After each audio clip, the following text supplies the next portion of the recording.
খুশির খবর, তুমি বিয়ের ব্যবস্থা করো। রাদিয়া, রাদিয়া, মা রাদিয়া, এদিকে একটু আসো তো মা। জি বাবা, আপনি আমাকে ডাকছেন? হ্যাঁ মা, ওই আমরা তোমার বিয়ের ব্যবস্থা করছি। তুমি যদি রাজি থাকো তাহলে খুব ভালো হয়।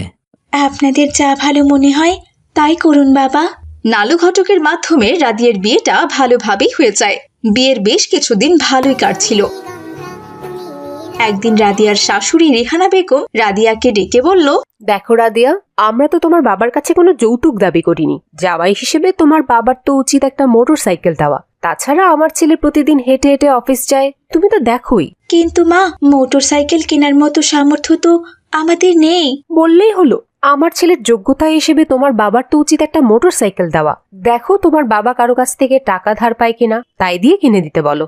মোটর সাইকেল কিনতে তো অনেক টাকা দরকার, এত টাকা কে ধার দেবে মা? অত কথা বুঝি না বাপু, একটা মোটর সাইকেল পাইলেই হয়। আজ আমার ছেলেকে অন্য কোথাও বিয়ে দিলে অনেক গহনা দিত, সোনা দানা দিত, মোটর সাইকেল দিত।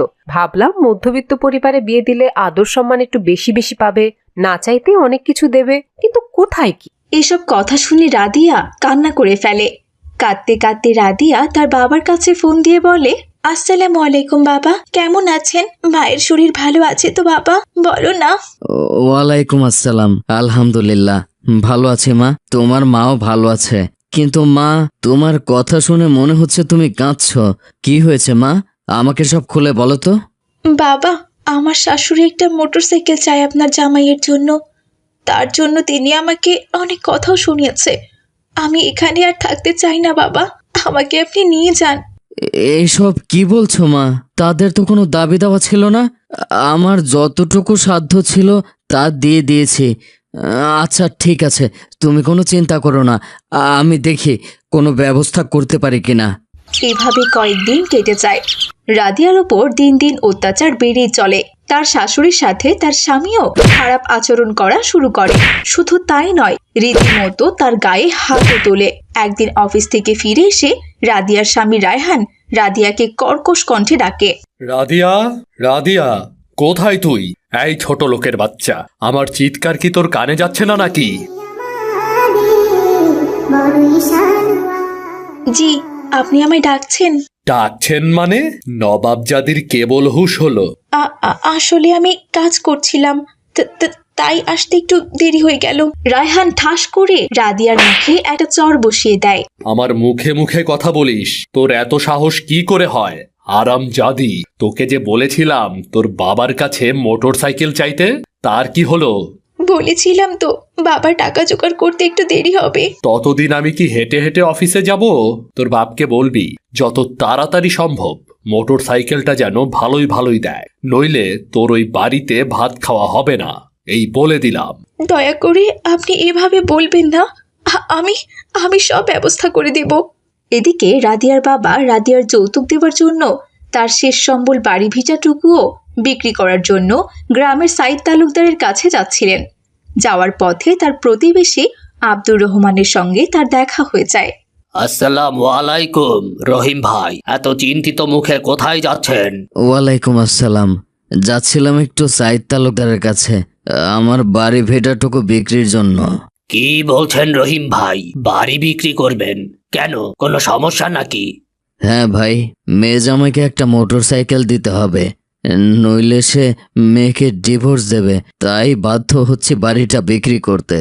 রহিম ভাই, আপনার এত বড় সমস্যা আপনি আগে বলেননি তো? ইসলাম ধর্মে যৌতুক হারাম, যৌতুক দেওয়া এবং নেওয়া সমান অপরাধ। যদি কিছু মনে না করেন, আমাকে কি আপনার মেয়ের শ্বশুর বাড়ি নিয়ে যাবেন? যাবেন ভাই, চলেন। আমার যেতে সমস্যা নেই, আমার কিছু কথার জন্য মেয়ের সংসারটা যদি সুখের হয়। ঠিক আছে ভাই, চলেন যাই। এই বলে দুজন রাদিয়ার শ্বশুর বাড়ির উদ্দেশ্যে রওনা দেয়। রাদিয়ার শ্বশুর বাড়িতে গিয়ে দেখে রাদিয়ার স্বামী রায়হান রাদিয়াকে অনেক মারধর করছে। রাদিয়া তার বাবাকে দেখে হাউ মাউ করে কাঁদতে থাকে। বাবা, আমি আর এখানে থাকতে চাই না। সামান্য একটা মোটরসাইকেলের জন্য ওরা আমার উপর নির্মম অত্যাচার করে। আমাকে আপনি আপনার সঙ্গে নিয়ে যান বাবা, আর থাকতে চাই না এখানে। সব সমস্যার সমাধান হবে রে মা, চিন্তা করিস না। একটু ধৈর্য ধর, তোর আব্দুর রহমান চাচাকে সঙ্গে এনেছি, দেখি তিনি কি করেন। কি হয়েছে বাবা রায়হান? আর বলবেন না চাচা, এমন ঘরে বিয়ে করেছি যাদের একটা মোটর সাইকেল কিনে দেওয়ার সামর্থ্যই নেই। বাবা, তুমি একটা শিক্ষিত এবং চাকুরিজীবী মানুষ, নিজেই অনেক টাকা উপার্জন করো, তাহলে কেন মানুষের ওপর নিজের শখ চাপাবে? তুমি তো নিজেই একটা গাড়ি কিনতে পারো, নাকি? আমি এত বুঝি না চাচা, আমাকে একটা মোটর সাইকেল দিলেই হয়, তাহলে তো তার মেয়ে সুখে থাকে, তাই না? আমিও সুখে রাখবো তাকে। আমি সামান্য কটা টাকা বেতন পাই বাবা, সেই টাকা দিয়ে মোটরসাইকেল কিভাবে কিনবো? বাড়িটা বিক্রি না করলে মোটরসাইকেল কেনা হবে না। আমি সংসার চালাতে হিমশিম খাচ্ছি। শোনো বাবা, প্রত্যেকটা মেয়ে তার বাবার কলিজা, সেই কলিজাটাই তো তোমাকে দিয়েছে। তাছাড়া তোমার বিয়ের সময় তো কোনো কিছু চাওয়া পাওয়া ছিল না, তাহলে এখন কেন মোটর সাইকেলের কথা বলছো? যৌতুক আর শূকরের মাংসের মধ্যে কোনো পার্থক্য নেই। যৌতুক একটি হারাম প্রথা, বুঝলে? যদি তোমার শ্বশুর বাড়ি থেকে কিছু খুশি হয়ে দেয়, তা উপহার ও উপটকন তা নেওয়া জায়েজ আছে। আমাদের প্রিয় রাসূল নিজেই তার মেয়েকে খুশি হয়ে উপহার দিয়েছেন। তুমি তো তোমার শ্বশুরের ওপর জুলুম করে জিনিস নিচ্ছ, এটা হারাম। কাউকে কষ্ট দিয়ে জিনিস নেওয়া ইসলাম সমর্থন করে না বাবা।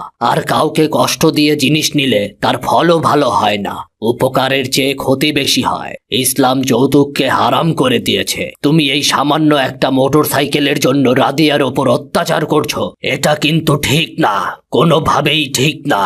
আমাদের প্রত্যেকের উচিত ইসলাম মেনে চলা। যদি আমরা ইসলাম মেনে চলি, তাহলে আমাদের জীবন সুখের হবে। তুমি তো শিক্ষিত মানুষ বাবা, তোমাকে তো বেশি কিছু বোঝাতে হবে না। আশা করি নিজের জীবন যেভাবে সুখের হবে সেটা তুমি ভালোভাবেই জানো। আমি ভুল করেছি চাচা, আমি আর মোটর সাইকেল চাইবো না। আপনি আমার চোখ খুলে দিয়েছেন। তুমি কি জানো তোমার শ্বশুর এই মোটর সাইকেল কেনার জন্য বাড়ি বিক্রি করতে প্রস্তুত? একবার তুমি ভেবে দেখেছো সে বাড়ি বিক্রি করলে থাকবে কোথায়? আর তাছাড়া রাদিয়া তো তাদের একমাত্র মেয়ে, তার